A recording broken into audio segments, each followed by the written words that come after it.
Oui. Eh bah, salut. Du coup, on est parti pour les nouveautés de la semaine. Alors, Ouais. les nouveautés de la semaine, on va avoir la colère de la montagne de feu, plan de bataille aussi dont tu vas nous parler, et puis le gros jeu Fief. Ok, beau programme. Alors, pour commencer, donc la colère de la montagne de feu, donc une nouveauté de chez Yellow, pour 2 à 4 joueurs, pour des parties d'environ 30-45 minutes. On est sur du 10 ans et plus. On est sur un plateau avec des très jolies figurines. On a des figurines de dinosaures. On a des petits Cro-Magnons. Parce que dans la colline à montagne de feu, le but c'est qu'on va se positionner sur le plateau. Et on va... Alors, principalement, c'est un jeu de dés. On va lancer les dés, puis en fonction du résultat, dès qu'on a un résultat qui nous plaît, on peut relancer les dés plusieurs fois. On va placer nos hommes de Cro-Magnon un petit peu partout sur le terrain. Donc là, par exemple, ici, c'est dans la grotte, donc je vais pouvoir les placer dans la grotte. On va aussi pouvoir les placer avec les dés volcans sur les volcans. Ok. On les place ici. Et si on est le grand adorateur du volcan, on a le droit, à son tour, de le déplacer. Ça va être un jeu, tu sais, ça ressemble à...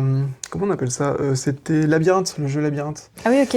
Donc là, par exemple, je vais pouvoir déplacer ça ici, comme ça. Hop. Et celui-là, il va partir de l'autre côté. Donc tu vas pouvoir bouger le plateau. Ce qui fait qu'à la fin, pour les majorités, ça va avoir une incidence, parce que les majorités, ça va être faites à partir de zones. Un peu comme dans King Domino, tu vois. Ok. Il y a des zones de forêt, des zones de pré, zones de...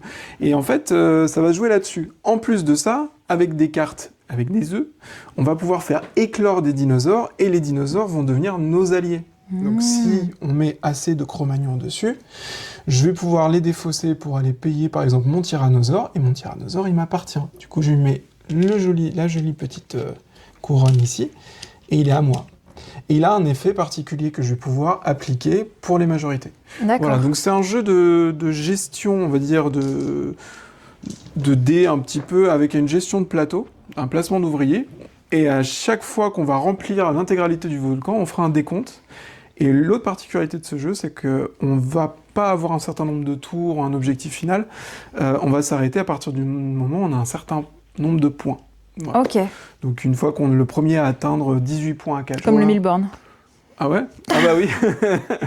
Bah ouais, les Milborn, bah voilà, c'est un peu comme... C'est un croisement entre King Domino, le Milborn et un jeu de dés. C'est super bien. C'est super bien, on est sur du familial plus, on est sur un jeu tactique. Combien de temps pour une partie en moyenne? Ouais, je te dis 30-45 minutes. Ouais. 30-45 minutes. Ok. Je pense, sachant que le 30, c'est quand tu connais bien le jeu, quand tu connais un petit peu les effets des dinosaures. C'est assez fluide. Les tours de jeu, c'est je lance 3 fois les dés, donc ça va assez vite au final. Et le décompte des points, c'est pas très compliqué. Hein. C'est qui a la majorité sur chaque zone. Ok. Voilà. Et puis en cas d'égalité, je crois que tout le monde gagne les points ou personne les gagne. Enfin, je sais plus. Mais en tout cas, voilà, on est sur ce genre de décompte-là. Voilà. Donc, Ok, chouette, merci. bah, de rien. Mais voilà, de rien du tout. Alors, moi, ce que je veux présenter, c'est Plante Bataille. Plante Bataille, c'est un jeu très mignon de légumes. En fait, il faut qu'on réussisse à faire des combinaisons de légumes. Donc, combinaison, c'est-à-dire 3 fois le même légume, tout simplement. On va avoir chacun notre petite parcelle, notre petit carré de champ. Et on doit réussir à faire ces 3 légumes alignés, soit comme ça, soit en ligne, soit en diagonale. Dans tous les cas, ce qui va compter au final, ça va être les points du légume qui se retrouvera chez nous. Donc, on va s'affronter comme ça, c'est à partir de 7 ans. Et ce qui est intéressant avec celui-ci, c'est qu'on peut vraiment partir sur des grands champs, finalement, parce qu'on peut y jouer jusqu'à 6 joueurs. Donc, ça permet de vraiment optimiser, de déborder un peu partout, de s'étaler. Et finalement, sur une toute petite boîte comme ça, un petit format, on se retrouve avec un jeu qui prend pas mal de place et auquel on peut jouer vraiment de manière assez nombreuse. Notamment dans les écoles, ça fonctionne très bien, dans les centres aérés aussi. Et c'est tout simple, en fait, le principe. C'est un jeu japonais au départ. Ah ouais? Ouais, c'est un jeu. Alors, ils ont refait le design, hein. Ils sont Il n'était géniaux, pas ces du tout Japonais. comme ça, c'était beaucoup plus kawaii. Ah ouais? Mais ouais, c'est un jeu japonais. Et moi, je trouve que la proposition, et je t'en parlais tout à l'heure, de 3 à 6 joueurs, c'est pas commun Mm. sur des jeux de cet âge-là, parce qu'en général, on va avoir du 2 joueurs. Ou quand on est sur du 3 à 6 Oui, joueurs, on est vraiment ouais, sur du jeu d'ambiance. Là, c'est vraiment un jeu c'est ça. tactique à 3, quoi. Oui. Ouais, là, on est sur du 2-4 joueurs. À Ouais, chaque fois, on est sur cette ouais, ouais. moyenne-là.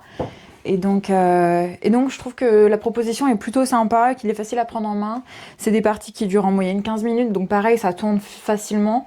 Même si à 7 ans, normalement, on peut se concentrer plus longtemps, ça reste assez sympa et ça tourne bien, du coup. Ok, cool. Alors, du coup, pour la partie expert, je vais vous présenter Fief England. Ok, mais attends, Quoi? on n'est pas dans la boutique. Mais si. Mais on, comment? on est dans l'espace jeu qui vient d'ouvrir Mais non. à la guilde. Tout à fait, voilà, subtilement décoré. Mais par qui? mais par toi. Et on fera des soirées jeux, donc tous les mardis soirs et vendredis soirs. Ok. Et aussi, pendant les horaires d'ouverture de la boutique, on peut passer, se poser, prendre un jeu, tout ça. Et voilà, et profiter de notre magnifique collection. Ok. Donc tout ça, c'est des jeux auxquels on peut jouer en fait. Ouais. Tout ça, c'est Simplement notre bibliothèque. venir entre copains, Voilà. avec Et la puis, famille. elle va s'étoffer, bien sûr, au fil du temps. Mais en attendant, on revient, il faut que je te montre Fief quand même. Oui. Fief, England ou Anglande, pour les plus francophones. Anglande. Ok. C'est un jeu assez spécial, Fief. Fief, c'est pas vraiment un Eurogame, c'est pas vraiment non plus un jeu, ce qu'on appellerait un wargame. D'accord. C'est pas non plus, on va dire, un jeu que politique. Il y a un peu des trois dedans. Parce qu'il y a des phases. On va avoir donc dans Fief, donc le royaume d'Angleterre. On a une famille.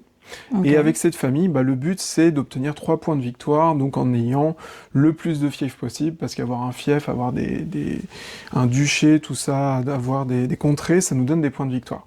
Donc s'il y en a qui connaissent Crusader King, c'est un peu la même idée, mais sur plateau. C'est un jeu vidéo. D'accord. C'est un jeu vidéo où en fait on essaie d'implanter sa famille, de faire des alliances, etc. Alors comment ils l'ont adapté en plateau?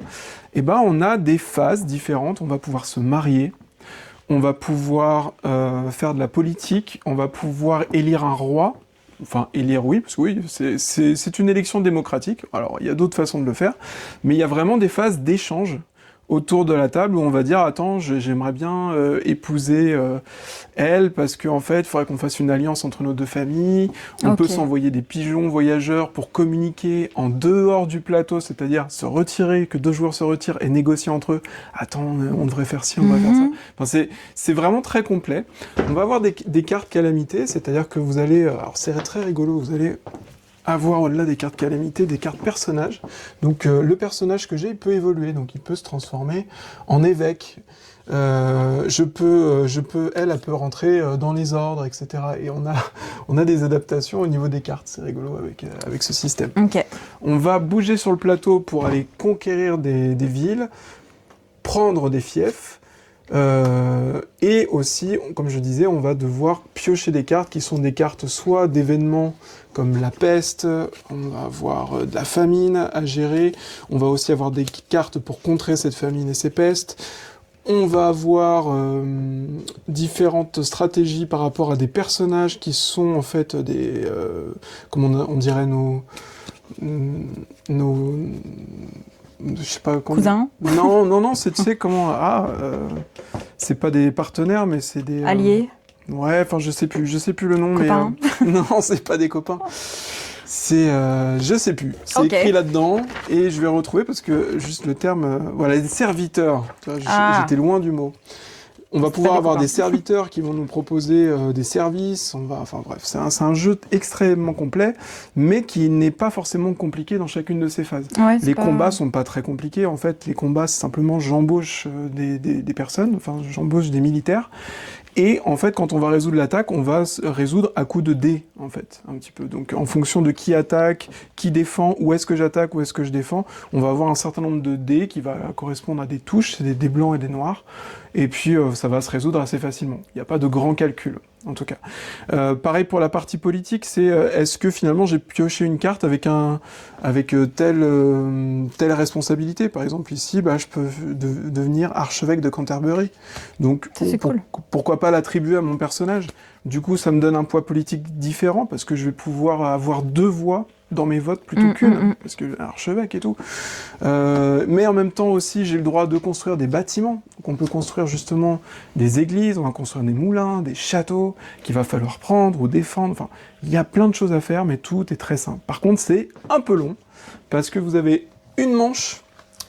Vous avez 7 manches à faire, mais par contre, un tour de jeu, on passe par 7 étapes. Aussi. Ah ouais. Et ouais.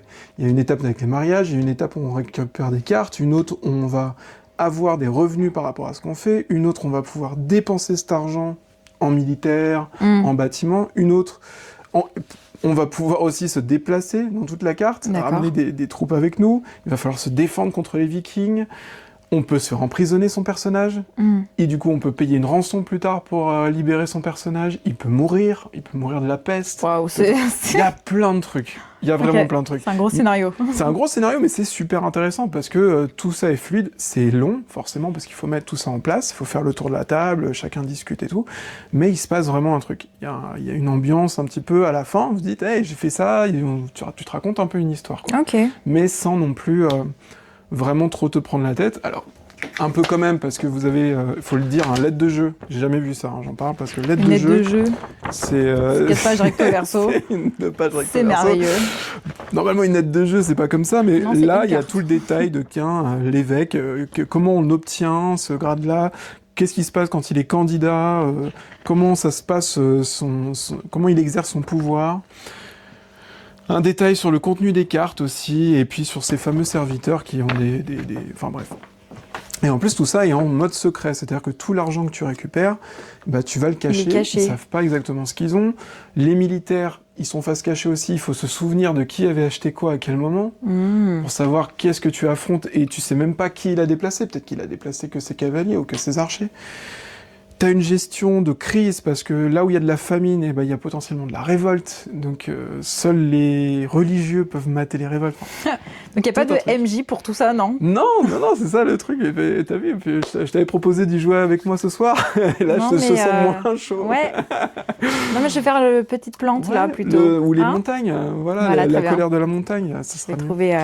C'est une autre ambiance, mais moi je trouve que c'est super riche, c'est bien travaillé, c'est un jeu qui existe déjà depuis longtemps, mais qui a été refait dans une autre version, la version Fief France, qui a été déjà améliorée.